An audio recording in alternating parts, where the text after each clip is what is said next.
दोस्तों नमस्कार, मैं रम्मू सिंह। कल सतना शहर में एक जमीन में कब्जे को लेकर बहुत बड़ी घटना घटित हुई। हालांकि पुलिस ने बहुत मुस्तैदी के साथ कई लोगों को गिरफ्तार किया और उन पर डकैती के मुकदमे कायम हुए। इस विषय पर कल मैंने विस्तृत वीडियो आप लोगों के सामने रखा, लेकिन मेरे मन में कुछ सवाल है कल की घटना को लेकर।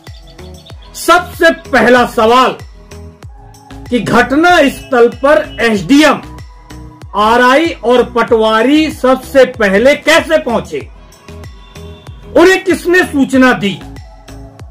फिर एसडीएम ने 1 घंटे तक, लगभग 1 घंटे तक पुलिस को सूचना नहीं दी। क्यों? मैंने आप लोगों को दिखाया कि जिस सिपाही के सामने वहां पीड़ित महिलाएं, बच्चे रो रहे थे, अपनी फरियाद सुना रहे थे, वो एसडीएम का गार्ड था। इसके बावजूद एसडीएम ने हंगामा होने दिया और पुलिस को सूचना नहीं दी। क्यों? क्या एसडीएम इस जमीन को खाली कराने की कोई सुपारी लिए हुए थे? क्या एसडीएम के संरक्षण में यह जमीन खाली हो रही थी गुंडों के द्वारा? क्या एसडीएम, आरआई और पटवारी इस जमीन को खड़े होकर खाली करवा रहे थे?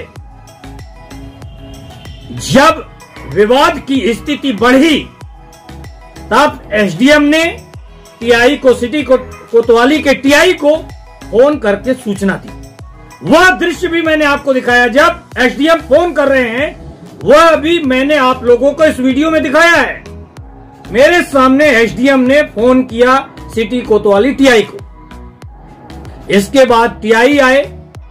टीआई लोगों की फरियाद सुन रहे थे और वह आगे जमीन की तरफ निकल गए। इसके बाद सीएसपी आए।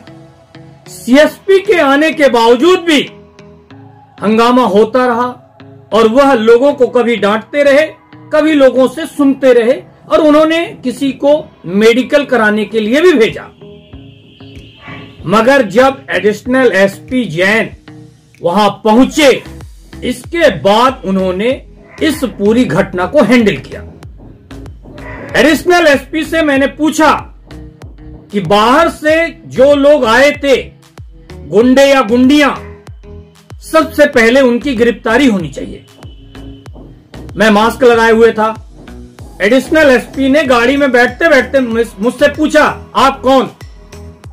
तब मैंने उनसे बताया कि मैं प्रेस से हूं, रम्मू सिंह। उन्होंने बोला। इसके बाद शायद एडिशनल एसपी ने तत्परता से पुलिस को दौड़ाया। इसके बाद जाके कुछ रेलवे स्टेशन और कुछ अन्य जगहों से बाहरी लोग पकड़े गए जो भाड़े के गुंडे या गुंडियां थे। जांच तो इस विषय की होनी चाहिए कि एसडीएम सबसे पहले वहां किसकी सूचना पर पहुंचे। उनके साथ आरआई और पटवारी भी थे। अगर इनके संरक्षण में यह जमीन खाली हो रही थी तो इन पर भी कार्रवाई होना चाहिए। इसके साथ जुड़ा हुआ एक दूसरा पहलू, जिन गरीबों के झोपड़े तोड़ दिए गए, मकान तोड़ दिए गए, इस कड़ाके की ठंड में क्या प्रशासन के लोगों ने उनके लिए खाने के लिए कोई व्यवस्था की पूरे दिन में? क्या जिला प्रशासन, पुलिस प्रशासन या नगर निगम प्रशासन ने कोई मानवीय दृष्टिकोण अपनाया? नहीं अपनाया तो क्यों? फिर इसके बाद इस शहर में क्या समाज सेवी समाप्त हो गए हैं? कोई भी समाज सेवी आगे आकर उनके भोजन की व्यवस्था नहीं किया। क्यों? मैं रात में 7:30 बजे जब उन परिवारों से मिलने पहुंचा कि वह किस हालात में है, तब उन्होंने बताया कि हमारे भोजन की कोई व्यवस्था अभी तक नहीं हो पाई है। उसमें बच्चे भी थे और बूढ़े भी थे। तब जाकर भोजन की व्यवस्था करवाने की मैंने उनकी सहायता की।